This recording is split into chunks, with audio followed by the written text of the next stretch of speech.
capítulo 7. Y cuando lleguen, por favor, háganmelo saber diciendo amén. Iremos al libro de Mateo, capítulo 7. Amén.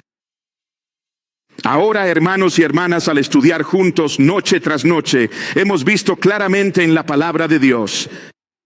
Tenemos pruebas con claridad profética de que ustedes y yo, en este mismo día, estamos presenciando el fin del mundo y la inminente venida de Cristo, y que este evento no se halla en un futuro lejano. Que somos la generación que vivirá para presenciar la venida de Jesucristo en nuestra carne, en nuestro tiempo. Y Jesús intenta decirnos, por favor, estén listos. Escúchenme, hermanos y hermanas, no nos queda mucho tiempo. Jesús está por llegar. Y la triste realidad es que no estamos listos, pero Dios quiere que estemos listos. Dios no quiere que ni una sola persona se pierda, o sea, ni una. Y es por eso que Jesús ha permitido que estas reuniones lleguen a Barrie, Canadá. Por eso permitió que estas reuniones se transmitieran por internet a sus casas, pues sabe que una crisis se acerca. Que vivimos en un tiempo en que la mayoría de la humanidad ha perdido el valor de una relación con Jesucristo. Saben que esa es la verdad.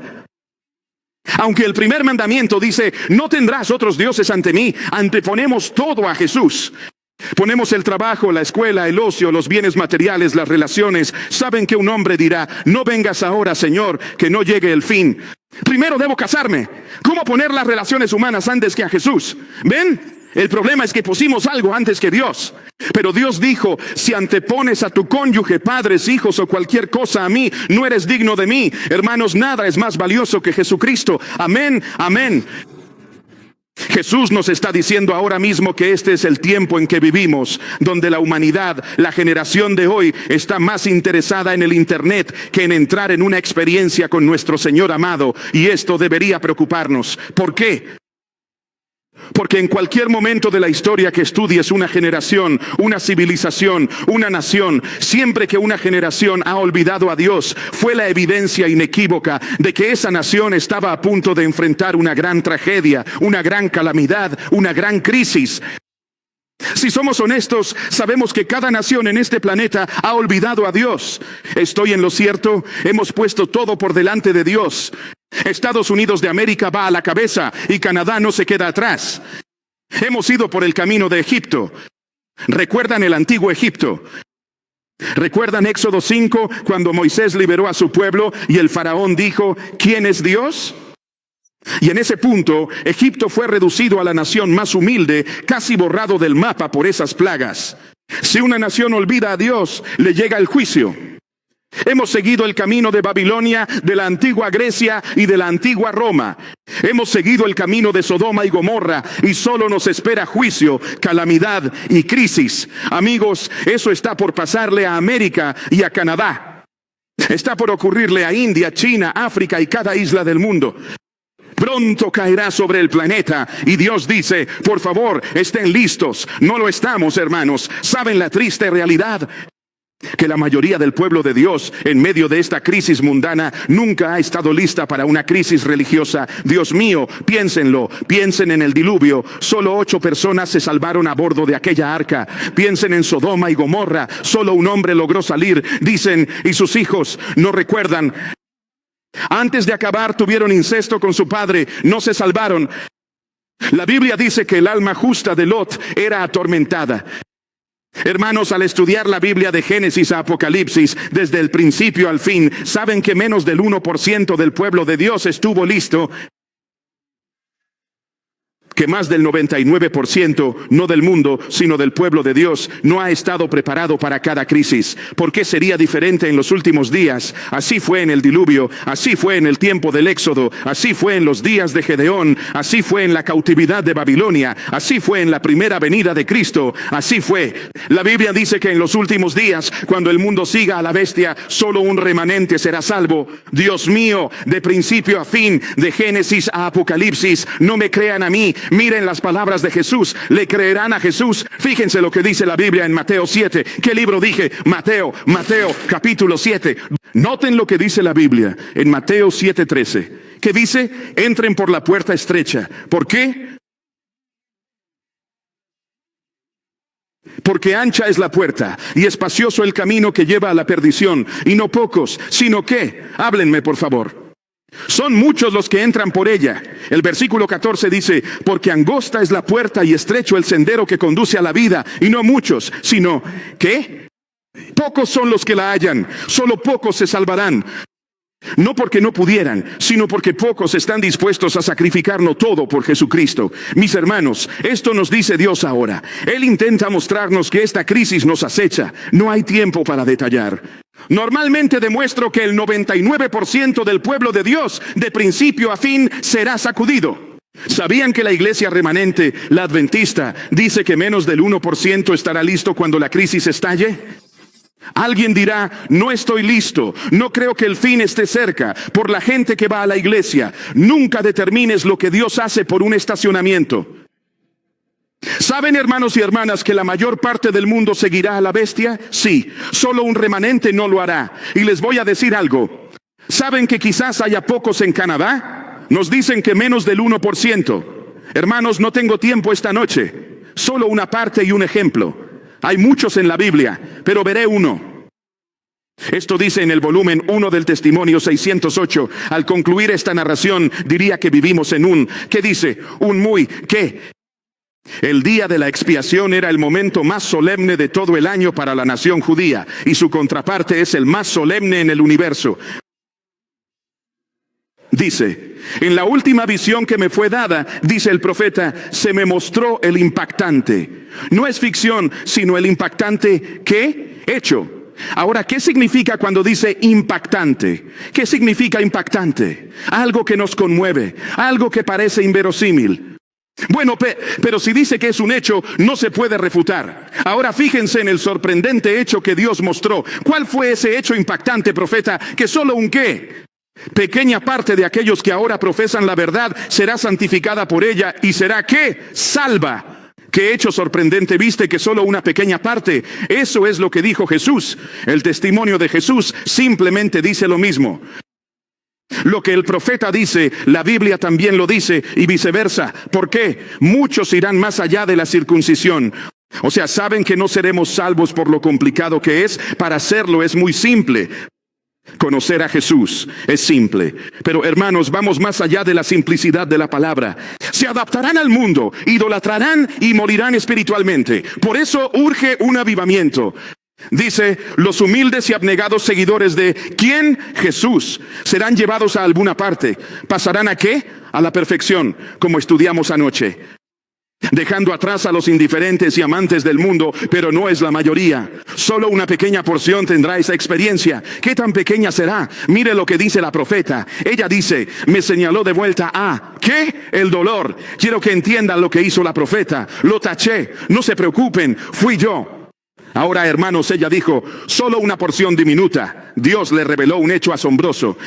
Ella dijo, lo sé por lo que usó Dios, lo que le pasó al antiguo Israel. Así, lo que le sucedió a Israel es ejemplo de lo que pasará en los últimos días. ¿Es verdad? Sí. De Egipto a Canaán, de la esclavitud o del pecado que esclaviza a la tierra prometida o al cielo. Este es un tipo, un ejemplo, una sombra de la tierra prometida por Dios.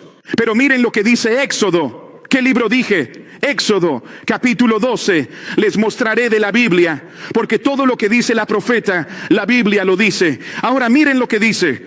Ahora, ¿alguien sabe cuántos del antiguo Israel salieron de Egipto en el Éxodo? Es increíble. ¿Alguien sabe cuántos? Veamos qué dice la Biblia. En Éxodo, capítulo 12, versículo 37. Cuando lo tengan, digan amén, amén. En el versículo 37, la Biblia dice, y los hijos de Israel viajaron de Ramsés a Sucot, ¿cuántos?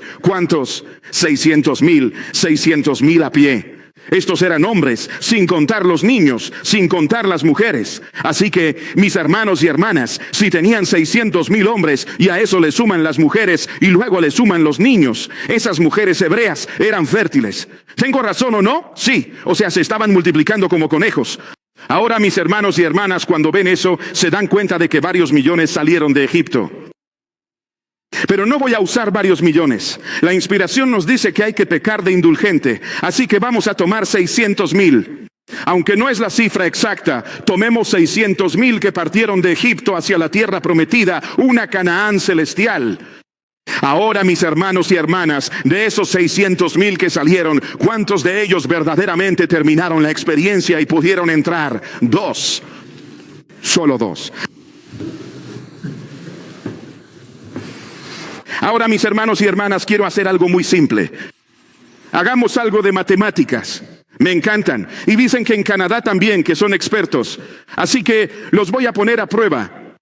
Ahora, ¿cuánto es el 10% de 600,000? ¿Cuánto es el 10% de 600,000? 60,000. Dijiste 60,000, pero un momento, ¿no 10 más? Alguien dice, no gano 600,000. Está bien. 60,000. ¿Entraron 60,000? No. Vayamos a 1 Corintios 10. ¿Qué libro dije? 1 Corintios capítulo 10. Quiero que lo vean en la Biblia. 1 Corintios capítulo 10. Pero ahora pregunto, el 10% no entró. ¿Cuánto es el 1% de 600,000? ¿El 1%? Díganme, 6,000. ¿Acaso entraron 6,000? No. ¿Cuánto representa el 0.01% de 600,000? 600. ¿Entraron 600? No. ¿Cuánto es el 0.001 de 600,000? 60. ¿Entraron 60? No. ¿Cuánto es el 0.0001% de 600,000? ¿Lograron entrar 6? Eso significa que más del 99% fue sacudido. Ahora, mis hermanos y hermanas, por esto dice la profeta, se me mostró el hecho alarmante de que solo una pequeña parte, ¿cuánto? Apuntaba a Israel antiguo. Solo 2 de ese vasto ejército que salió de Egipto entraron en Canaán. Sus cuerpos quedaron esparcidos en el desierto por sus transgresiones. La profeta dice, observen al antiguo Israel y entenderán al Israel moderno. Alguien dirá, ¿pero qué dice la Biblia?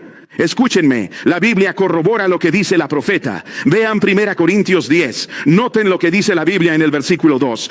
1 Corintios 10, 2 dice, y todos en Moisés fueron bautizados en la nube, y donde más, y en él y en el mar. Se refiere a Moisés guiando a Israel en el mar Rojo.